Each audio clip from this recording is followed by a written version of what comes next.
Hello दोस्तों। आप कैसे हो सभी। तो जैसे कि कुछ स्टूडेंटों ने मेरे को क्या कमेंट किया गया था वीडियो पर, जो हमने सेल बायो की जो कल फर्स्ट वीडियो डाली थी उसमें कि सर कि जो सेकंड ग्रेड के फर्स्ट ग्रेड की जो पीवाईक्यू है वो भी करवाओ। तो हम आज से साथ के साथ में क्या करेंगे, पीवाईक्यू करेंगे। और जैसा भी हम देख रहे हैं कि अगले मंथ में सेकंड ग्रेड का जो पेपर है, तो उस को देखते हुए हमने भी ये डिसाइड किया है कि हम अब पी वाई क्यू एक वीडियो अलग से हम पी वाई क्यू की भी डालेंगे। तो आज हम देखते हैं तो आज हम जो सेल बायो है, सेल बायो की के क्वेश्चंस है हम देखते हैं। तो सबसे पहले क्वेश्चन देखते हैं। तो ये तो पहला जो क्वेश्चन है, तो इसमें जो टोटल जो क्वेश्चन है अपन के सेल बायो के है और जो मॉलिक्यूलर बायोलॉजी है उसके क्वेश्चन है। तो देखा ये जाता है कि फर्स्ट नंबर क्वेश्चन है ये 24 में पूछा गया कि जो लिविंग सेल्स होती है, यानी सर्वप्रथम जीवित कोशिका का वर्णन किसने किया था। यानी जो लिविंग सेल्स है, लिविंग सेल्स का के बारे में सर्वप्रथम किसने बताया था। तो हमने कल जैसे कि देखा था कि जो लिविंग सेल्स है उसके बारे में सर्वप्रथम एंटनी ल्यूवेनहोफ के द्वारा बताया गया था। फिर हमारा सेकंड क्वेश्चन है कि एक हमें का कथन दिए गए हैं और एक कारण दिया गया है कि जैल विद्युत कण संचालन का मतलब होता है कि जैल इलेक्ट्रोफोरेसिस है में डीएनए अणु एनोड की ओर गमन करते हैं, और जो कारण है वह डीएनए अणु ऋणात्मक आवेशित होता है। तो ये चीज तो हम तो एक चीज ये तो जानते हैं कि जो डीएनए अणु होता है उस पर नेगेटिव चार्ज होता है, तो नेगेटिव चार्ज होता है। तो अब हम देखते हैं कि जो जेल इलेक्ट्रोफोरेसिस होती है, तो उसमें जो एनोड होता है, एनोड पर क्या पाया जाता है, पॉजिटिवली चार्ज, पॉजिटिवली चार्ज होता है। पॉजिटिवली चार्ज होगा। तो अगर डीएनए नेगेटिव चार्ज है और एनोड पर पॉजिटिव चार्ज है, तो जो डिफरेंस जो चार्ज होगा, तो वे एक दूसरे की ओर क्या करेंगे, आकर्षण होंगे। तो यानी एक दूसरे की तरफ सॉरी मूवमेंट होगा। तो इसलिए इलेक्ट्रोफोरेसिस में जो डीएनए अणु होता है वह एनोड की ओर क्या करता है, मूवमेंट शो करता है। तो इसमें जो अभिकथन है वह भी सही है और जो कारण है वह भी सही है। तो मतलब ए और आर दोनों ही सही है। तो इसका आंसर कौन सा हो जाएगा, फर्स्ट इसका आंसर हो जाएगा।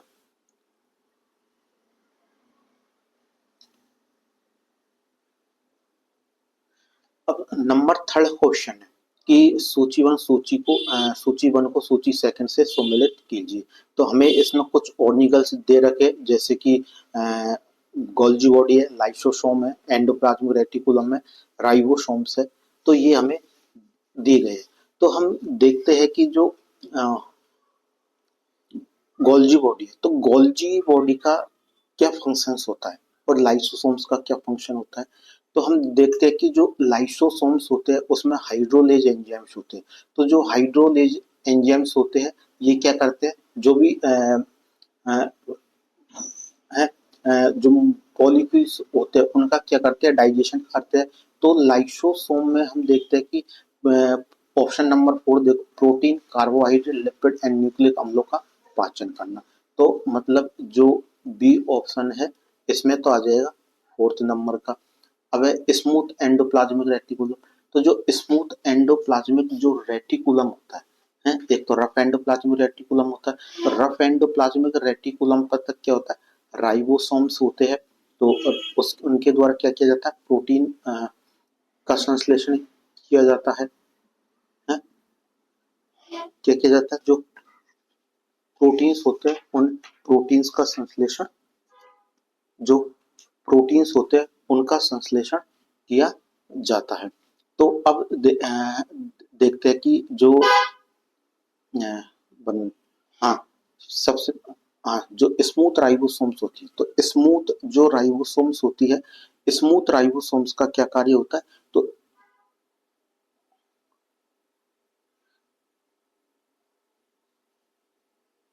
1 मिनट।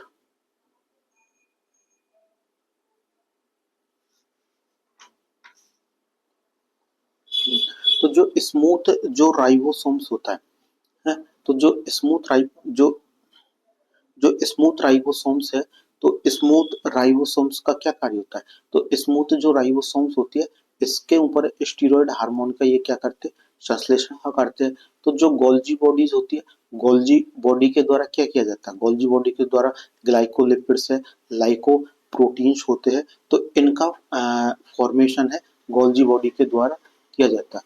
तो यानी इसमें तो हो जाएगा क्या, तीसरा आंसर एंडोप्लाज्मिक रेटिकुलम में हो जाएगा सेकंड, और जो राइबोसोम्स होते हैं, राइबोसोम्स में हो जाएगा प्रोटीन का संश्लेषण, यानी फर्स्ट नंबर का। तो ये ऑप्शन हम देखते हैं, तो ये ऑप्शन कौन से में है कि पहले में थर्ड है, सेकंड में बी है, तो आंसर हो जाएगा हमारा फोर्थ नंबर का।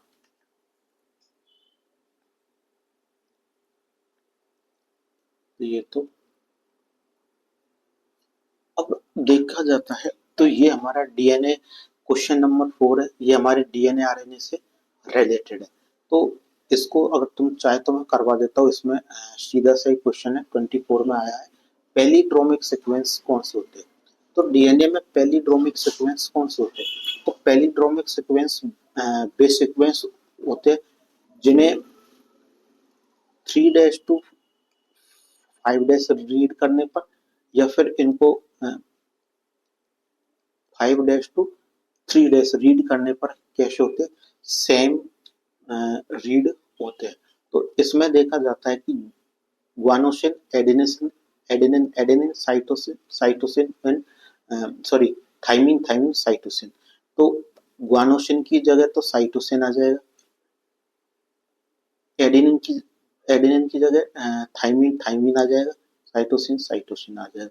तो इसी में हम देखते हैं कि जो फोर्थ है, फोर्थ में जो आंसर हो जाएगा, तो जो फोर्थ होता है, फोर्थ में जो आंसर होगा, कौन सा आंसर होगा? पैलिड्रोमिक सीक्वेंस। तो ये GATTC, तो मतलब 3-5 इसको पढ़ने पर ही आ रहा है। तो 3 इधर से हम इसको पढ़ेंगे तो वही सेम आ रहा है, तो मतलब ये पैलिड्रोमिक सीक्वेंस है, ये पैलिड्रोमिक सीक्वेंस है। तो इसमें क्या पूछ रहा, पैलिड्रोमिक सीक्वेंस कौन सा नहीं है? अब सेकंड देखते हैं, AATATT है, 3-5 है। अब इसको 3-5 पढ़ेंगे, तो AATT, तो मतलब ये भी पेलिटोमिक सीक्वेंस है। थर्ड नंबर का देखते हैं, CTCAAT। अब इसको 3-5 पढ़ेंगे, तो ATTGAG, तो मतलब ये पेलिटोमिक सीक्वेंस है, ये पेलिड्रोमिक सीक्वेंस नहीं है। तो हमारा आंसर कौन सा हो जाएगा? तो हमारा जो आंसर हो जाएगा फोर्थ नंबर में, हमारा आंसर हो जाएगा कौन सा? थर्ड आंसर है, ये हमारा थर्ड आंसर हो जाएगा। एक मिनट, इनको मैं हटा देता हूँ।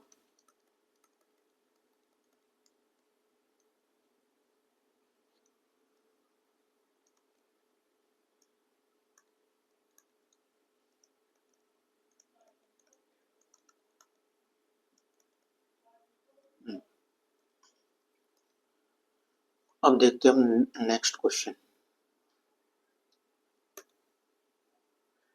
तो ये बोल रहा है कि नीचे दिए गए गुणधर्मों में कितने गुणधर्म सुसाध्य विसरण? तो सुसाध्य विसरण का मतलब क्या होता है? फैसिलेटेड डिफ्यूजन होता है।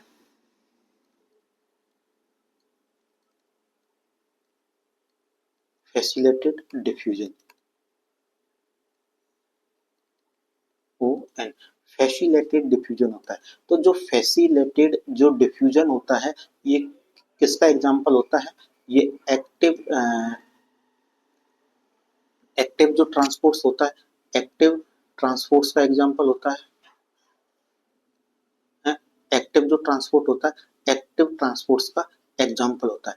तो जो फैसिलेटेड जो डिफ्यूजन है, इसके लिए कौन कौन से जो ये दिए गए हैं, 6 ऑप्शन दिए गए, इनमें से कितने ऑप्शन इसके लिए सही है? तो मतलब हम देखते हैं कि जो एक्टिव ट्रांसपोर्ट होता है, एक्टिव ट्रांसपोर्ट कैसे होता है? एक अपहिल प्रोसेस होती है। कैसी होती है? एक अपहिल प्रोसेस होती है, यानी ये सिर्फ परिवहन है। तो एक सही ये हो जाएगा। एक एक्टिव ट्रांसपोर्ट्स के लिए एटीपी की रिक्वायरमेंट होती है, तो इसके लिए एटीपी की रिक्वायरमेंट होगी, ये भी सही है। इसके अलावा ये कैसा होता है, शांत है, उच्च वर्णात्मक।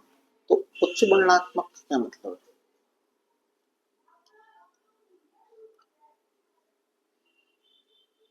तो उच्च वर्णात्मक का मतलब होता है कि जो लो कंसंट्रेशन होती है, हाँ, लो कंसंट्रेशन से हाई कंसंट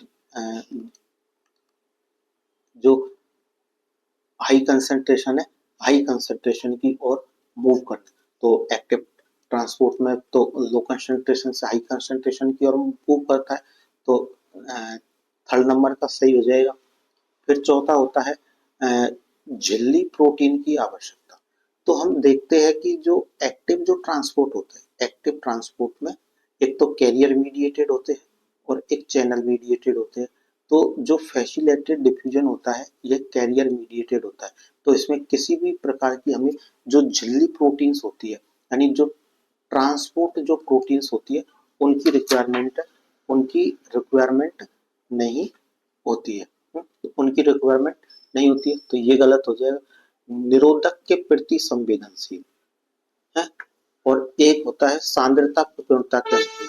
तो देखा जाता है कि जो एक्टिव ट्रांसपोर्ट होता है, एक्टिव ट्रांसपोर्ट किस प्रकार का होता है? एक्टिव जो ट्रांसपोर्ट होता है वह अगेंस्ट द कंसंट्रेशन ग्रेडियंट होता है। कैसा होता है? Against the concentration gradient. तो यानी सांद्रता प्रवणता के विरुद्ध होता है। सॉरी, जो फैसी सॉरी जो एक्टिव जो ट्रांसपोर्ट होता है वह अलोंग द कंसंट्रेशन ग्रेडियंट होता है, अलोंग द कंसंट्रेशन ग्रेडियंट नहीं होता है, नहीं होता है, क्योंकि ये होता है अगेंस्ट द कंसंट्रेशन ग्रेडियंट होता है, क्योंकि लो कंसंट्रेशन से हाई कंसंट्रेशन की ओर होता है, तो ये अगेंस्ट द कंसंट्रेशन ग्रेडियंट होता है। तो इसमें ये इसके लिए गलत हो जाएगा। निरोधक के प्रति संवेदनशीलता, तो ये पांचवा इसके लिए सही हो जाएगा। तो इसमें जो आंसर है वह फोर्थ नंबर का आंसर हो जाएगा। अब क्वेश्चन नंबर 6 है। तो क्वेश्चन नंबर 6 में भी कॉलम एक को कॉलम सेकंड से क्या करना है? जो कॉलम एक है, कॉलम एक से जो कॉलम फर्स्ट है, कॉलम फर्स्ट को कॉलम सेकंड से क्या करना है? मैच करना है। तो अब देखा ये जाता है कि जो पैक्टिन अवस्था होती है, जो पैक्टिन है, पैक्टिन अवस्था में क्या होता है? तो जो पैक्टिन अवस्था होती है उसमें जीन विनिमय होता है, तो मतलब पैक्टिन में जीन विनिमय होता है। पहले में थर्ड आ जाएगा। लैक्टोटिन अवस्था होती है, तो लैक्टोटिन में क्या होता है? गुणसूत्र गुण समजात गुणसूत्रों का युग्मन नहीं, ये नहीं होता है। समजात गुणसूत्रों का जो युग्मन होता है वह होता है किसमें? जो डाइनोकाइनेसिस की जो प्रोसेस होती है, डाइनोकाइनेसिस में समजात गुणसूत्रों का युग्मन होता है। जबकि जो है काइजमेटा का फॉर्मेशन है, तो जो काइजमेटा का जो फॉर्मेशन होता है वह तो जाइगोटिन अवस्था में होता है। तो काइजमेटा का फॉर्मेशन सॉरी डायोकाइनेसिस जो होती है, डायोकाइनेसिस में क्या होता है? काइजमेटा का फॉर्मेशन होता है। तो थर्ड में क्या आ जाएगा? सेकंड नंबर आ जाएगा। है, जो लैक्टोटिन होता है, यानी जो लैक्टोटिन होता है, लैक्टोटिन में क्या होता है? गुणसूत्र गुलदस्ते की तरह व्यवस्थित हो जाते हैं। तो इसमें फोर्थ नंबर आ जाएगा। और बचा कौन सा? Fourth zygotene. तो जाइगोटिन जो अवस्था होती है इसमें क्या आ जाएगा? समजात गुणसूत्रों का युग्मन होता है। तो इस प्रकार से इसमें जो आंसर है वह आंसर कौन सा हो जाएगा? फोर्थ नंबर का आंसर है, फोर्थ नंबर का आंसर हो जाएगा।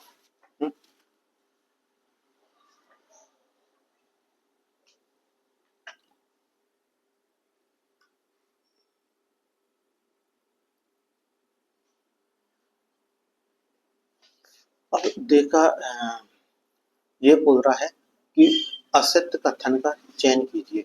तो असत्य कथन का चयन कीजिए। तो सूक्ष्म नलिकाएं कोशिका के आकार को बनाए रखने में सहायक है। तो जो सूक्ष्म जो नलिकाएं होती है माइक्रोट्यूब्यूल्स होती है, सूक्ष्म जो नलिकाएं होती है कोशिका के आकार को बनाए रखने में सहायक है। तो ये सही है। सूक्ष्म नलिकाएं कोशिका पट्टिका निर्माण में भाग लेती है। तो सूक्ष्म नलिकाएं कोशिका पट्टिका के निर्माण में भाग नहीं लेती है। तो सेकंड नंबर का गलत हो जाएगा। सूक्ष्म नलिकाएं कोशिका गमन में सहायक है। तो ये सही हो जाएगा। सूक्ष्म नलिकाएं अंतःकोशिकीय परिवहन में भाग लेती है। तो ये सही है। तो इसका जो असत्य कथन पूछ रहा है तो असत्य कथन में कौन सा हो जाएगा? सेकंड नंबर का हमारे इसमें यह हो जाएगा। सेकंड नंबर का जो आंसर है, सेकंड नंबर का इसमें आंसर हो जाएगा। 8 नंबर का क्वेश्चन देखते हैं कि निम्नलिखित में से कौन सा निरोधात्मक स्नायु संचारी है और प्रकृति में एमिनो अम्ल है। तो जो एमिनो अम्ल होता है, एमिनो अम्ल कौन सा होता है? गावा, histamine, acetyl choline esterase, serotonin है। तो इनमें से जो एमिनो अम्ल तो एक ही होता है, गावा। तो इसका आंसर 8th का जो आंसर होगा वह फर्स्ट हो जाएगा।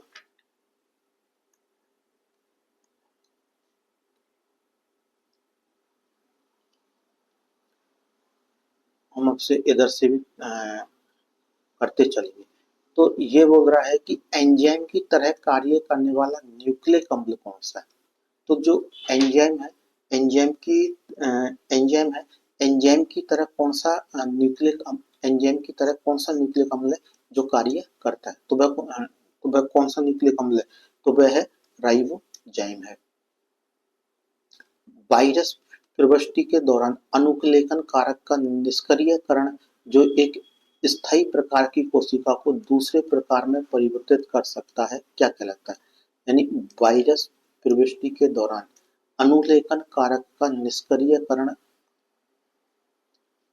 कर जो एक अस्थायी प्रकार की कोशिका को दूसरे प्रकार की कोशिका में परिवर्तित कर सकता है। तो उसे हम क्या बोलते हैं? तो उसको हम बोलते हैं ट्रांस डिफरेंशिएशन कहा जाता है। तो 15वें नंबर में जो आंसर हो जाएगा, फोर्थ नंबर है, फोर्थ नंबर का आंसर हो जाएगा। अब इधर 9 नंबर का क्वेश्चन देते हैं कि साइटोपंजर या कोशिकीय कंकाल। तो जो कोशिकीय जो कंकाल होते हैं, कोशिकीय कंकाल में कौन कौन से ऑर्निगल्स आते हैं। तो कोशिकीय कंकाल में हम जानते हैं कि माइक्रोट्यूब्यूल्स है और माइक्रोफिलामेंट्स आते हैं। सेल वॉल नहीं आएगी, गोल्जी बॉडी नहीं आएगा, कोशिका सेल जंक्शन है, तो ये नहीं आते। तो इसमें जो साइटोपंजर है तो इसमें कौन कौन से ऑर्निगल्स आ जाएंगे? माइक्रोट्यूब्यूल्स और माइक्रोफिलामेंट्स आ जाएंगे। तो इसमें आंसर फर्स्ट हो जाएगा। वाहक प्रोटीन द्वारा, नेक्स्ट क्वेश्चन है, वाहक प्रोटीन के द्वारा झिल्ली के आर पार अणुओं का दूसरे अणुओं से स्वतंत्र रूप में सेवन क्या कहलाता है?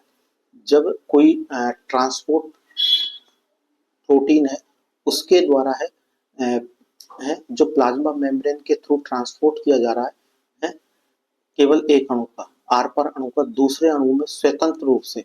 तो स्वतंत्र रूप से जो ट्रांसपोर्ट होता है वह किसके द्वारा होता है? यूनिपोर्टर के द्वारा होता है। क्योंकि जो यूनिपोर्टर होता है, यूनिपोर्टर के द्वारा ओनली वन मॉलिक्यूल्स का ट्रांसपोर्ट किया जाता है। किसका? है वन मॉलिक्यूल्स का ट्रांसपोर्ट किया जाता है। इसलिए इसका आंसर कौन सा हो जाएगा? फोर्थ नंबर का हो जाएगा 10 में। नेक्स्ट क्वेश्चन देखते हैं कि जीवाणुवीय कोशिका में बाह्य गुणसूत्रीय इकाई के रूप में पाए जाने वाले स्वप्रतिकृत वृत्तीय द्विरज्जुकीय डीएनए अणु क्या कहलाते हैं? तो द्विरज्जुकीय जो डी अणु जो जीवाणुवीय कोशिका होती है, बैक्टीरियल जो कोशिका होती है, उसमें जो डीएनए पाया जाता है वह डीएनए क्या कहलाता है? उस डीएनए को हम क्या बोलते हैं? प्लाज्मिड्स बोलते हैं। जीन विनिमय की आवृत्ति निर्भर करती है, यानी जो एक क्रॉसिंग ओवर की जो घटना होती है किस पर निर्भर करती है? तो हम जानते हैं कि जो क्रॉसिंग ओवर की जो घटना होती है वह क्या करती है, जीनों के मध्य जो जीन्स जीन्स होते हैं जीनों के मध्य है व्युत्पन्नपाती है किस पर निर्भर करती है?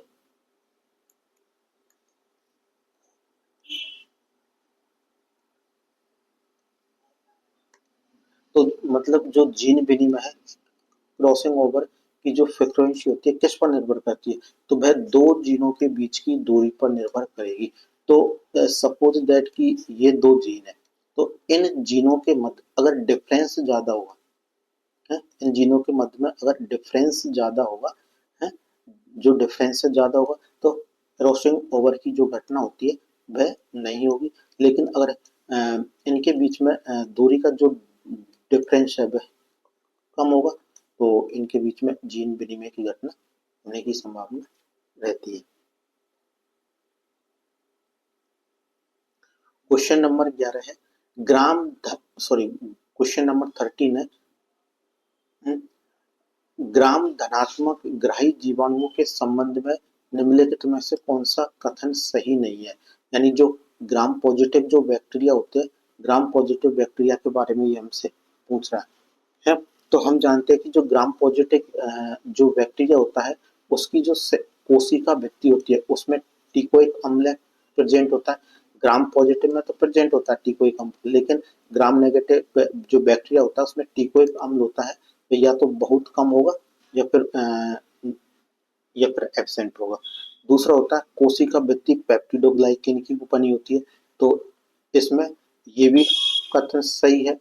कोशिका भित्ति की जो मोटाई होती है 20 से 80 नैनोमीटर होती है, ये भी सही है। कोशिका आवरण 3 परतों से बना होता है, नहीं चौथा नंबर का गलत है। तो ये इसमें कौन सा हो जाएगा? 4 नंबर है, 4 नंबर का हो जाएगा। तो इसमें हमने 15 नंबर इधर 15 तक देख लिया। अब देखते हैं हम 16 नंबर का क्वेश्चन। तो ये 16 नंबर जो क्वेश्चन है ये बता रहा है कि निम्नलिखित संरचनाओं में से कौन सा पेप्टाइड श्रृंखला का प्रतिनिधित्व करता है?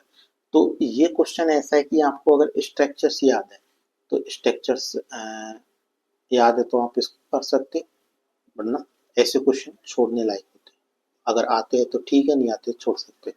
लेकिन तो इसमें हम जानते हैं कि इसमें जो ये स्ट्रक्चर्स है सेकंड नंबर इसमें आंसर होगा, जो कि एक पेप्टाइड श्रृंखला को क्या कर रहा है? प्रतिनिधित्व कर रहा है।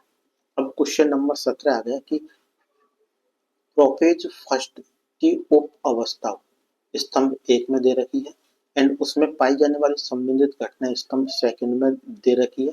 तो इनको क्या करना है? हमें को सम्मिलित कीजिए तथा सही उत्तर का चयन कीजिए। तो देखा यह जाता है कि जो स्थूल सूत्रावस्था है, एक युग्म सूत्रावस्था है, एक द्वय सूत्रावस्था है और एक कौन सी है? पारगति क्रम है, पारगति क्रम अवस्था है, पारगति क्रम अवस्था है। तो इनमें से कौन सा जो है वह सही है? Question number 17। तो क्वेश्चन नंबर जो 17 है तो इसमें जो स्थूल सूत्र अवस्था है, तो स्थूल सूत्र अवस्था में क्या होगा? जो स्थूल सूत्र अवस्था है तो स्थूल सूत्र अवस्था में क्या होगा? जीन विनिमय की घटना देखने को मिलती है। तो पहले में सेकंड नंबर का हो जाएगा। सेकंड है युग्म सूत्र अवस्था है, तो युग्म सूत्र अवस्था में क्या होता है? तो युग्म सूत्र अवस्था में क्या होगा? सूत्र युग्मन होगा, यानी सिनॉप्सिस की घटना होगी। तो सेकंड में फोर्थ नंबर का हो जाएगा, है फोर्थ नंबर का हो जाएगा। द्वैसूत्र अवस्था है, तो द्वैसूत्र अवस्था में क्या होगा? तो इसमें विभस्तिशिका होगी। ये हिंदी में है, तो इसका इंग्लिश तो पारगति क्रम है, तो इसमें केंद्रक झिल्ली का हो जाएगा। तो इसमें अब आंसर देखते हैं कि जो फर्स्ट है, फर्स्ट में सेकंड है, फर्स्ट में सेकंड, सेकंड और थर्ड ऑप्शन में है, तो फर्स्ट और फोर्थ ऑप्शन तो गए। फिर सेकंड में क्या है, फोर्थ नंबर का है, सेकंड में फोर्थ नंबर का है, तो सेकंड में फोर्थ नंबर, थर्ड में, तो आंसर क्या हो जाएगा इसका, थर्ड है, थर्ड इसका आंसर हो जाएगा।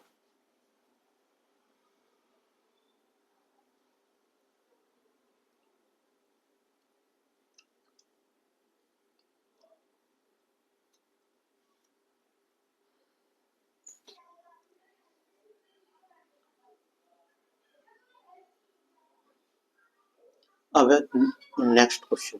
तो जो नेक्स्ट क्वेश्चन है यह कौन सा है, 80 नंबर का क्वेश्चन है। तो 80 नंबर का जो क्वेश्चन होगा, तो इसमें वही कॉलम 1 से कॉलम सेकंड को सम्मिलित करना है। तो जो न्यूक्लियोसोम्स होते हैं, तो न्यूक्लियोसोम्स से क्या होते हैं, तो जो जो न्यूक्लियोसोम्स होते हैं ये क्या होते हैं, रोमिट पॉलीपेप्टाइड श्रृंखला का समापन नहीं। तो जो समापन कोडॉन होते हैं ये पॉलीपेप्टाइड श्रृंखला का समापन होते हैं। दूसरा होता है डीएनए के दो खंडों को जोड़ना। तो डीएनए के दो खंडों को जोड़ने के लिए डीएनए लाइगेज एंजाइम की आवश्यकता होती है। तो इसको हम देखते हैं ये डीएनए लाइगेज, तो इसमें आ जाएगा फोर्थ में सेकंड आ जाएगा। तो अब क्रोमेटिन की पुनरावृत्ति इकाई, तो जब क्रोमेटिन की इकाई की पुनरावृत्ति होती है तो उसको हम क्या बोलते हैं, न्यूक्लियोसोम कहा जाता है। तो पहले में कौन सा आ जाएगा, थर्ड नंबर का आ जाएगा। अब बचा के कौन सा, थर्ड नंबर का हेलिकेज। तो द्विरज्जुकीय डीएनए के मध्य उपस्थित हाइड्रोजन जो बॉन्ड होते हैं उनको इसका तोड़ने का काम होता है हेलिकेज का। तो इसमें फोर्थ नंबर का आ जाएगा। तो पहले में थर्ड नंबर है, तो पहले में थर्ड, तो पहला और सेकंड ऑप्शन हो गया, तो तीसरा फोर्थ ऑप्शन तो कट गया। फिर जो सेकंड है, बी में कौन सा पहला है, तो बी में पहला दोनों में है। थर्ड है, थर्ड में कौन सा है, फोर्थ है, तो इसमें सेकंड इसमें फोर्थ है, तो हमारा आंसर हो जाएगा सेकंड नंबर। अब देखते हैं अनुलेखन के लिए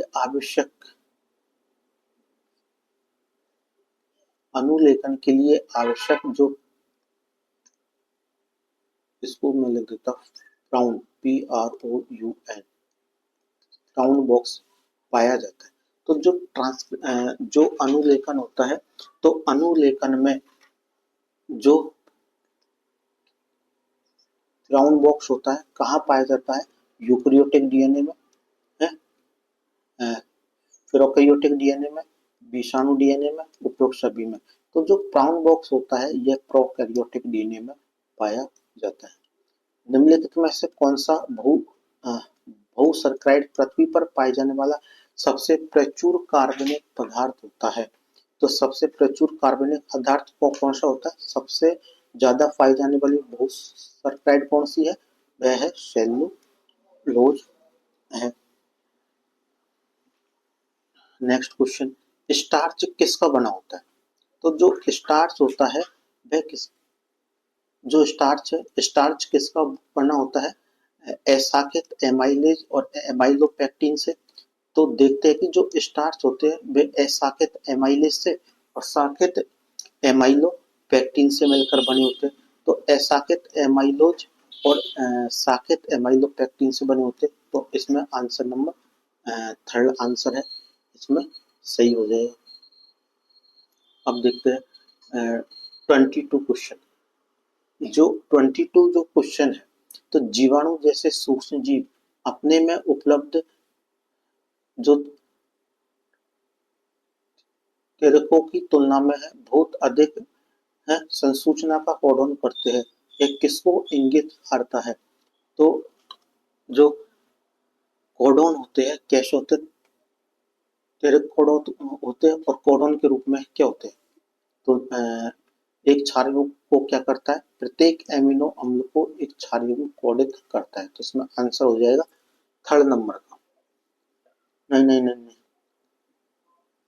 एक मिनट, जीवाणु जैसे सूक्ष्म जीव अपने में उपलब्ध जो होते हैं त्रिकों की तुलना में बहुत अधिक समुच्चय का कोडन करते हैं। तो यह क्या इंगित करता है कि बहुत अधिक कोडन है।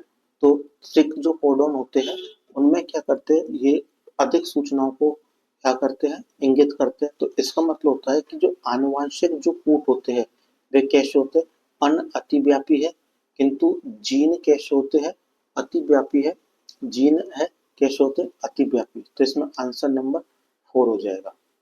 अब प्रोकैरियोटिक कोशिका में अभाव होता है। तो ये तो हमने कल ही जो लेक्चर डाला था उसमें देखा था कि जो प्रोकैरियोटिक जो सेल्स होती है उसमें एक तो न्यूक्लियर मेम्ब्रेन एब्सेंट होती है और जो प्लास्टिड होते हैं प्लास्टिड एब्सेंट होते हैं। तो आंसर नंबर सेकंड हो जाएगा, क्योंकि जो प्लास्टिड होते हैं ये कहाँ पर प्रेजेंट होते हैं, ये प्लांट में प्रेजेंट होते हैं। तो इसमें जो आंसर है सेकंड हो जाएगा। अब आप क्वेश्चन नंबर है 24। तो 24 में पूछ रहा है कि जो गोल्जी बॉडी है, गोल्जी बॉडी का क्या कार्य होता है। तो प्रकाश अनाधारित प्रकाश संश्लेषण। तो प्रकाश संश्लेषण तो क्लोरोप्लास्ट का काम है, एड1 है तो ये भी नहीं होगा, लाइसोसोम में होगा। इलेक्ट्रॉन अधिगमन तंत्र के पृथक्करण में, तो इलेक्ट्रॉन अधिगमन तंत्र तो वही फिर से क्लोरोप्लास्ट है। तो प्रोटीन के रूपांतरण में, हाँ, तो जो गोल्जी बॉडीज होती है ये प्रोटीन का रूपांतरण करता है।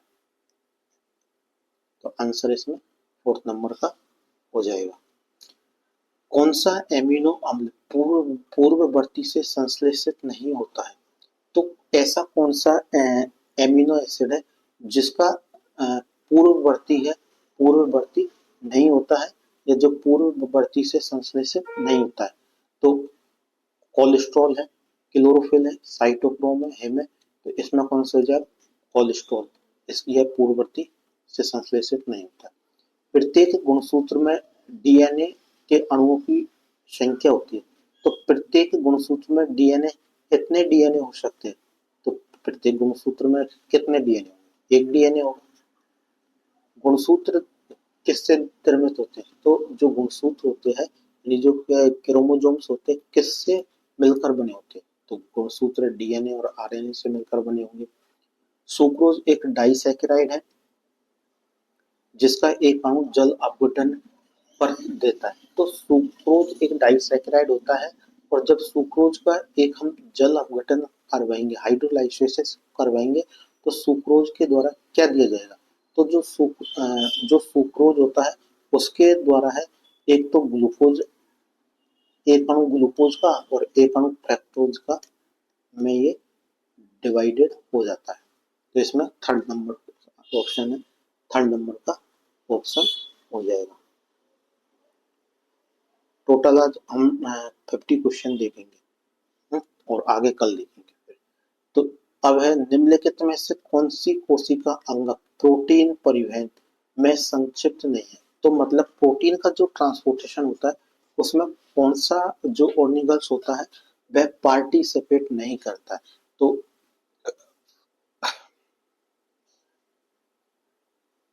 नहीं, निम्नलिखित में कौन सा कोशिका अंग प्रोटीन परिवहन में संक्षिप्त है, यानी किस ऑर्निगल्स के द्वारा प्रोटीन का ट्रांसपोर्टेशन है वह किया जाता है। तो जो प्रोटीन का जो ट्रांसपोर्टेशन होता है वह एक तो एंडोप्लाज्मिक रेटिकुलम के द्वारा है, एंडोप्लाज्मिक रेटिकुलम के द्वारा होता है, गोल्जी बॉडी के द्वारा होता है। तो फर्स्ट आंसर हो जाएगा। प्रोटीन संश्लेषण में पेप्टाइड बंध बनाने के लिए ऊर्जा इसके जल अपघटन से प्राप्त होती है। तो प्रोटीन जो संश्लेषण होता है, प्रोटीन संश्लेषण में पेप्टाइड बंध बनाने के लिए ऊर्जा इसके जल अपघटन से प्राप्त होती है, यानी किसके जल अपघटन से प्राप्त होती है। तो प्रोटीन संश्लेषण में पेप्टाइड बंध बनाने के लिए जो एनर्जीज होती है वह हमें जीटीपी से मिलती है। किससे मिलती है, जो जीटीपी होती है जीटीपी से मिलती है। कौन सा प्राथमिक मेटाबोलाइट का एग्जाम्पल है। तो प्राइमरी मेटाबोलाइट कौन सा होता है, तो प्राइमरी में कौन सा होता है, कोडीन है, एंथोसाइनिन है, कैरोटीनॉइड है, लैक्टोज है, तो प्राइमरी जो मेटाबोलाइट होता है वह ग्लैक्टोज है, ग्लैक्टोज होता है। क्वेश्चन नंबर है 32। तो निम्नलिखित में से कौन सा कोशिका में वसा के संश्लेषण का प्रमुख स्थल है?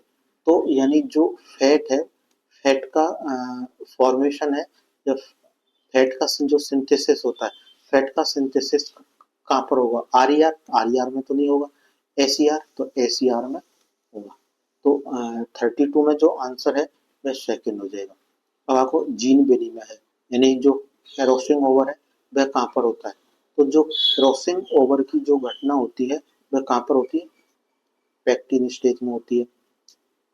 निम्नलिखित में से कौन सा एक अप्रोटीनीय जैव उर्वरक है? तो जो अप्रोटीनीय जैव उर्वरक कौन सा है? जाइमोजन है, एंजाइम्स है, एपोएंजाइम्स है, राइबोसोम्स है। तो राइबोसोम तो एक क्या है? प्रोटीन है, एक है, नहीं नहीं नहीं, अप्रोटीनीय पूछ रहा। तो अप्रोटीनीय में जाइमोजन तो प्रोटीनीय होता है, एंजाइम्स प्रोटीन हो सकते हैं, एपो एंजाइम्स है, ये एंजाइम से मिलकर तो प्रोटीन। तो इसमें आंसर हो जाएगा राइबोसोम्स। राइबोसोम्स होता है अप्रोटीनीय जैव उत्प्रेरक होता है।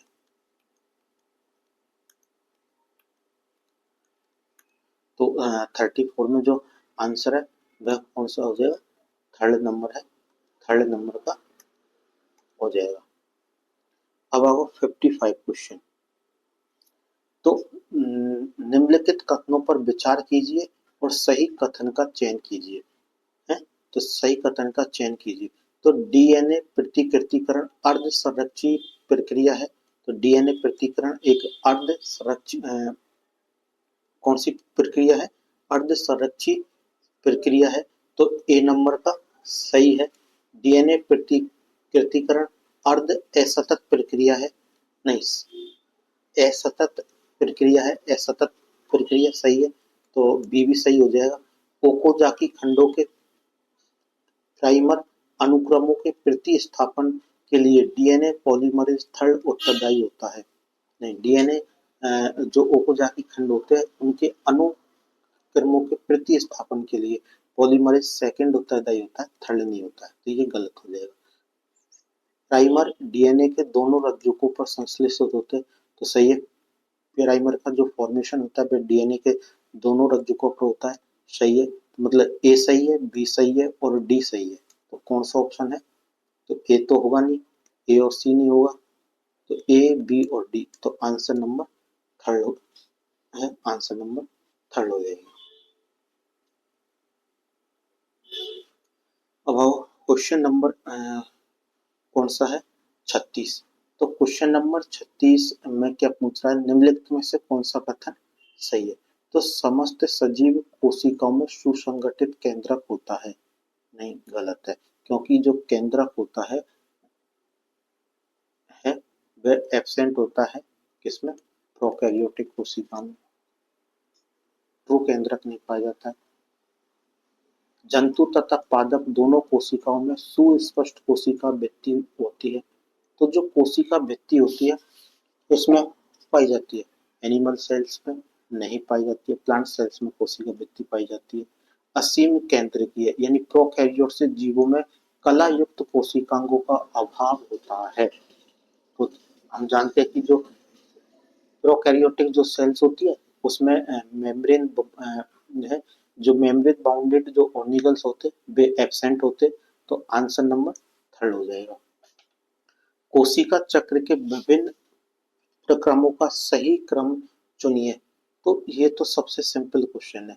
तो सबसे पहले G1 होगी, सही है, उसके बाद में S फेज आएगी, सही है, फिर G2 फेज आएगी और फिर M फेज आएगी, तो इसमें आंसर फर्स्ट हो जाएगा।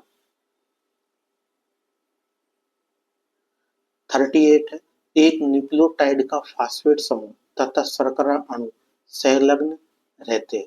तो एक जो न्यूक्लियोटाइड होता है, न्यूक्लियोटाइड का जो फास्फेट समूह होता है, न्यूक्लियोटाइड का जो फास्फेट समूह है और जो शुगर होती है तो उसके बीच में है कौन सा बॉन्ड पाया जाता है, तो ये दोनों है फास्फोडाइएस्टर बॉन्ड पाया जाता है।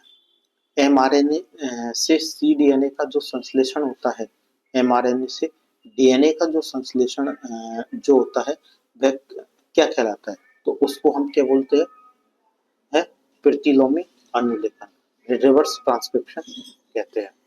रेबीज वायरस का आनुवंशिक पदार्थ क्या होता है, तो जो वायरस होता है रेबीज जो वायरस है, रेबीज वायरस में क्या पाया जाता है, सिंगल स्टैंडर्ड आरएनए होता है। निम्नलिखित में से किसमें डीएनए नहीं पाया जाता है, तो जो डीएनए होता है केंद्रक में डीएनए होता है, बैक्टीरिया में होता है, राइबोसोम में, तो राइबोसोम में डीएनए एब्सेंट होता है, आंसर थर्ड हो जाएगा। 42 है, तो लाइसोसोम में क्या होते हैं, तो लाइसोसोम में क्या पाए जाते हैं, हाइड्रोलाइटिक एंजाइम्स पाए जाते हैं, तो आंसर सेकंड हो जाएगा।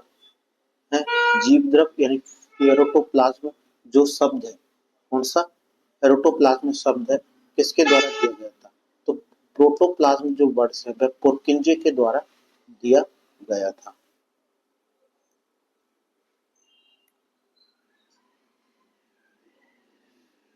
निम्नलिखित में से कौन एक अनुकूलक है यानी एडेप्टर अणु होता है, तो जो एडेप्टर अणु कौन सा होता है, जो कौन निम्नलिखित में से कौन एक एडेप्टर अणु है, तो जो एडेप्टर जो साइट होती है किसके पास होती है, टीआरएनए के पास। डिक्टियोसोम किसकी इकाई होती है, तो जो डिक्टियोसोम होती है यह गोल्जी बॉडी की एक होती इकाई है, गोल्जी बॉडी की इकाई होती है। मेटाफेज गुणसूत्र में डीएनए अणुओं की संख्या कितनी होगी, मेटाफेज में 2 होगी, तो इसका आंसर कौन सा हो जाएगा, सेकंड हो जाएगा।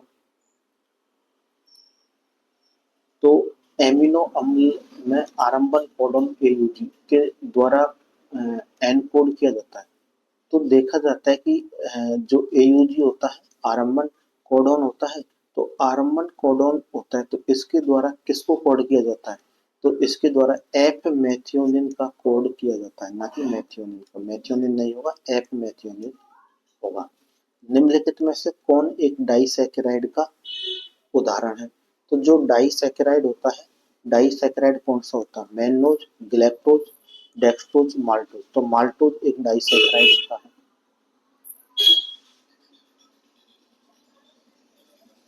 एक गुणसूत्रीय डीएनए में 18% साइटोन है, तो दूसरे साइटोसिन है, तो दूसरे क्षारों का प्रतिशत क्या होगा, तो ये आप निकाल लेना, क्योंकि हम जानते हैं, चल इसको हम अभी छोड़ देते हैं फिलहाल के लिए, इसको हम आपको डिटेल से जब हम मॉलिक्यूलर बायोलॉजी पढ़ेंगे तो उस टाइम हम इसको करवा देंगे। कॉर्ट व्हील संरचना किसके द्वारा दर्शाई जाती है, तो जो कॉर्ट व्हील जो संरचना होती है वह कॉर्ट व्हील जो संरचना है वह किसमें पाई जाती है, तो कॉर्ट व्हील जो संरचना होती है वह किसमें पाई जाती है, सेंट्रियोल्स में पाई जाती है।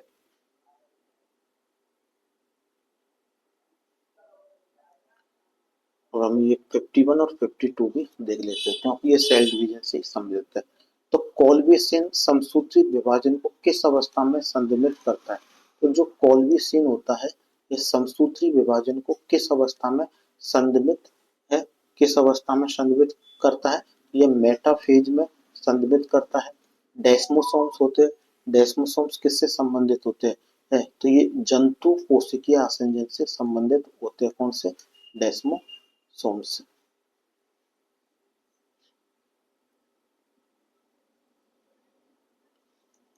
इसके अलावा 53 है, कोशिकांग जो शुक्राणु के मध्य भाग में पाए जाते हैं, तो शुक्राणु के जो मिडिल पार्ट होता है उसमें कौन पाया जाता है, माइटोकॉन्ड्रिया और सेंट्रियोल है वो पाए जाते हैं।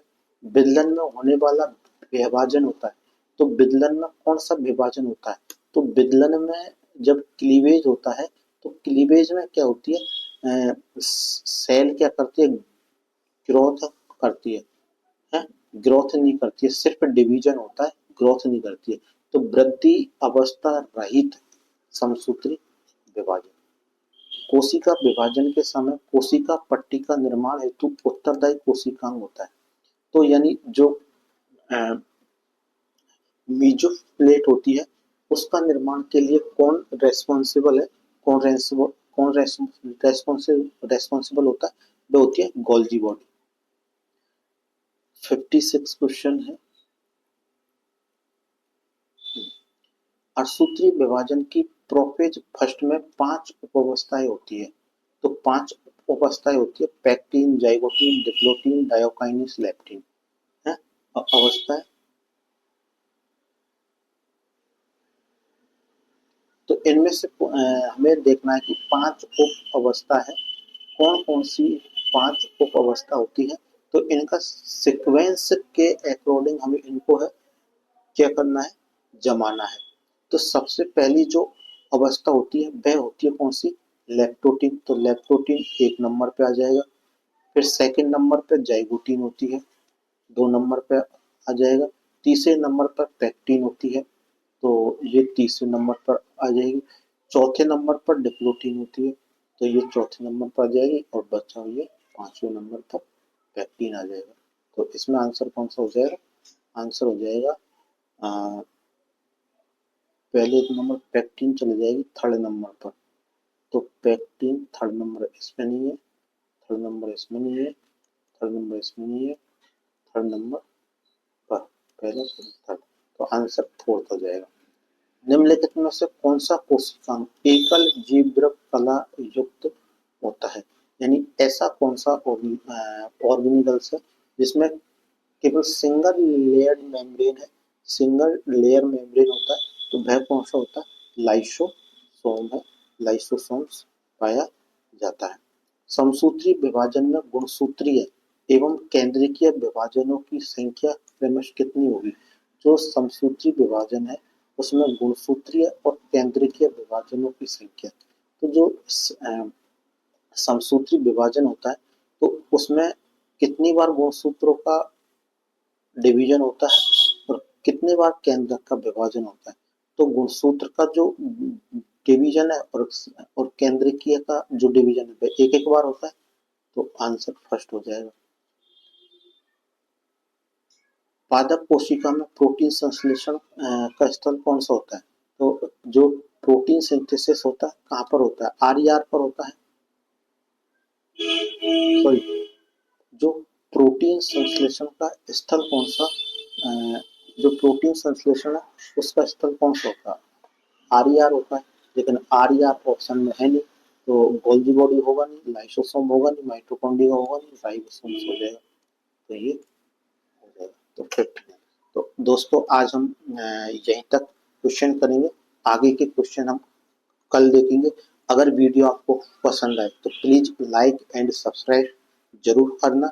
और हम इसके अलावा हम रोज आरपीएससी फर्स्ट ग्रेड और सेकंड ग्रेड 2025 के लिए जो वैकेंसी आई हुई है उन वैकेंसी के लिए हम फ्री में यूट्यूब पर रोज एक वीडियो डाल रहे हैं जो कि कंटिन्यू चलेगी। कल हमने सेल बायोलॉजी से स्टार्ट किया था, सेल बायो की एक वीडियो हम डाल चुके हैं, अगली वीडियो हम कल डालेंगे। तो इसी प्रकार रोज वीडियो आएगी और इसमें कंप्लीट सिलेबस को कवर किया जाएगा, पूरा कंप्लीट बायो का सिलेबस कवर किया जाएगा और पूरा डीपली कवर किया जाएगा। आपको और कहीं से भी पढ़ने की जरूरत नहीं पड़ेगी अगर इन नोट्सों को तुम पढ़ लोगे तो। प्लीज वीडियो को लाइक एंड सब्सक्राइब जरूर करें। Thank you.